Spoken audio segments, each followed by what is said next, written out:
ಪರಿಹಾರ ಕೊಡದೇ ಇದ್ದದಕ್ಕೆ ಪೀಠೋಪಕರಣಗಳನ್ನು ಎತ್ಕೊಂಡು ಹೋಗಿದ್ದಾರೆ ಎ ಸಿ ಆಫೀಸಲ್ಲಿ.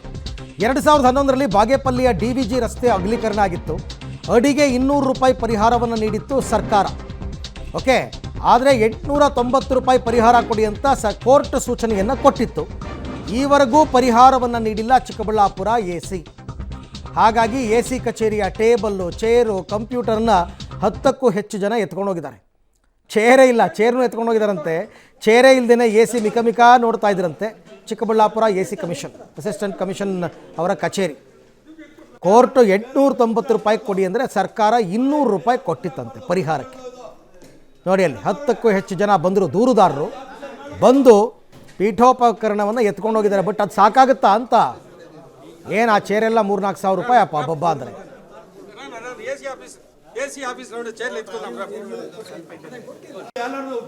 ತೊಂದರೆ ಆಗ್ಬಾರ್ದು ನೋಡಿ, ಬೇರೆಯವ್ರು ತೊಂದರೆ ಆಗ್ಬಾರ್ದು, ಪ್ರಜೆಗಳದ್ದು ಇದು.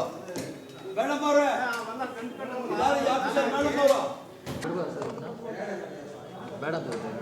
ಈ ಬಗ್ಗೆ ಮತ್ತಷ್ಟು ಮಾಹಿತಿ ನನ್ನ ಕೊಲೀಗ ಮುದ್ದುಕೃಷ್ಣ ಅವರಿಂದ ಪಡ್ಕೊಳ್ಳೋಣ. ಮುದ್ದುಕೃಷ್ಣ, ಪೀಠೋಪಕರಣಗಳನ್ನು ಜಪ್ತಿ ಮಾಡಿ ಅಂತ ಕೋರ್ಟೇ ಹೇಳಿತ್ತಾ ಅಥವಾ ಇವರೇ ವಾಲಂಟಿಯರಾಗಿ ಬಂದು ಎತ್ಕೊಂಡು ಹೋದ್ರ? ಏನಾಗಿತ್ತು ಆ್ಯಕ್ಚುಲಿ ಇದ್ರ ಹಿಂದೆ ಅಂತ?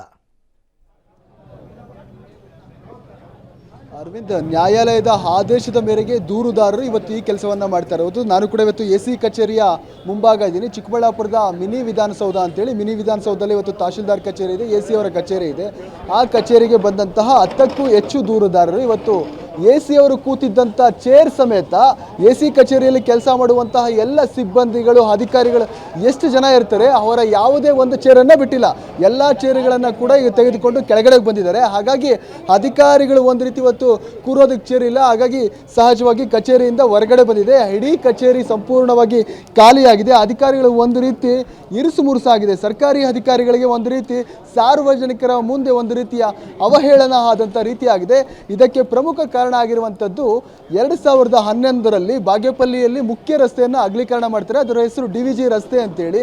ಅಗಲೀಕರಣ ಸಂದರ್ಭದಲ್ಲಿ ನೂರಾರು ಜನ ತಮ್ಮ ಜಾಗವನ್ನು ಕಳೆದುಕೊಳ್ತಾರೆ. ಹಾಗಾಗಿ ಆ ಸಂದರ್ಭದಲ್ಲಿ AC ಅವರ ತೀರ್ಮಾನದಂತೆ ಪ್ರತಿಯೊಬ್ಬರಿಗೂ ಕೂಡ ಒಂದು ಅಡಿಗೆ 240 ರೂಪಾಯಿ ಅಂತೆ ಪರಿಹಾರದ ಹಣವನ್ನು ಕೊಟ್ಟಿರ್ತಾರೆ. ಹಾಗಾಗಿ ದೂರುದಾರರು ಏನಿರ್ತಾರೆ, ನಮಗೆ ಈ ಪರಿಹಾರದ ಹಣ ಸಾಕಾಗಲ್ಲ, ನಮಗೆ ಇನ್ನೂ ಹೆಚ್ಚುವರಿ ಬೇಕು ಅಂತೇಳಿ ನ್ಯಾಯಾಲಯದ ಬಾಗಿಲನ್ನು ತಟ್ಟಿರ್ತಾರೆ. ಹಾಗಾಗಿ ನ್ಯಾಯಾಲಯ ಸುದೀರ್ಘವಾದ ವಿಚಾರಣೆಯನ್ನು ಮಾಡಿ ಕಳೆದ 2 ತಿಂಗಳ ಹಿಂದ್ಗಡೆ ಒಂದು ಅಡಿಗೆ ನೀವು 890 ರೂಪಾಯಿ ಕಾಂಪೋಸಿಷನ್ನ ಕೊಡಿ ಅನ್ನೋಂಥ ಮಾಹಿತಿಯನ್ನು ಹೇಳುತ್ತೆ. ಹಾಗಾಗಿ ಆ ಆದೇಶವನ್ನು AC ಅವರಿಗೂ ಕೊಡುತ್ತೆ. ಆದರೆ ಈ ಆದೇಶವನ್ನು AC ಅವರು ತಿರಸ್ಕಾರ ಮಾಡಿದ್ದಾರೆ, ನಿರ್ಲಕ್ಷ್ಯ ಮಾಡಿದ್ದಾರೆ. ಪರಿಹಾರ ಕೊಡೋದಕ್ಕೆ ವಿಳಂಬ ಮಾಡ್ತಿದ್ದಾರೆ, ಯಾವುದೇ ರೀತಿಯ ಪ್ರಕ್ರಿಯೆಗಳನ್ನು ಮಾಡ್ತಾ ಇಲ್ಲ ಅನ್ನೋ ಕಾರಣಕ್ಕೆ ಇವತ್ತು ನ್ಯಾಯಾಲಯ ಸೀದಾ ದೂರುದಾರರಿದ್ದು ನಿಮಗೆ ಪರಿಹಾರ ಕೊಡಲಿಲ್ಲ ಅನ್ನೋದಾದರೆ ಅವರ ಪೀಠೋಪಕರಣಗಳನ್ನು ಜಪ್ತಿ ಮಾಡಿ ಅನ್ನೋಂಥ ಆದೇಶವನ್ನು ಮಾಡಿತ್ತು. ಹಾಗಾಗಿ ಇವತ್ತು ದೂರುದಾರರು ಬಂದು ಇವತ್ತು ಜಪ್ತಿ ಮಾಡ್ತಾರೆ. ಇವತ್ತು ನಮ್ಮ ಜೊತೆ ಅವರೇ ಇದ್ರೆ ಅವ್ರನ್ನೇ ಮಾತಾಡ್ತಾರೆ. ಸರ್, ಯಾಕೆ ಈ ರೀತಿ ಪೀಠೋಪಕರಣಗಳನ್ನು ಜಪ್ತಿ ಮಾಡ್ತಾರೆ? ನಿಮಗೆ ಏನು ಅನ್ಯಾಯ ಆಗಿದೆ ಅಂತ?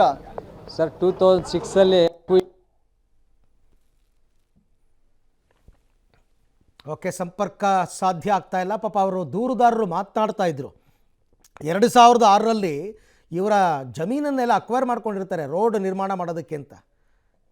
ಅದಕ್ಕೆ ಪರಿಹಾರವಾಗಿ ದುಡ್ಡು ಕೊಡಿ ಅಂತ ಕೋರ್ಟ್ ಹೇಳಿದರೂ ಕೂಡ ಕೊಟ್ಟಿಲ್ಲ ಅಂತ AC ಕಚೇರಿಯ ಈ ಪೀಠೋಪಕರಣಗಳನ್ನ ಹೊತ್ಕೊಂಡು ಹೋಗಿದ್ದಾರೆ.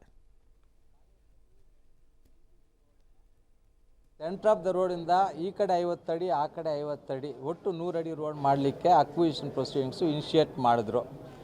ಆ ಟೈಮಲ್ಲಿ ಅವರು ಕಾಂಪನ್ಸೇಷನು 240 ರೂಪಾಯಿ ಫಿಕ್ಸ್ ಮಾಡಿದರು. ಅದನ್ನು ನಾವು ಅಪೋಸ್ ಮಾಡಿದ್ವಿ.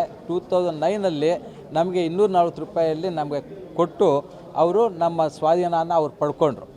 ಅದರ ಬಗ್ಗೆ ನಾವು ಚಿಕ್ಕಬಳ್ಳಾಪುರ ಸೀನಿಯರ್ ಸಿವಿಲ್ ಜಡ್ಜ್ ಕೋರ್ಟಲ್ಲಿ ಅಪೀಲ್ ಹಾಕಿದ್ವಿ.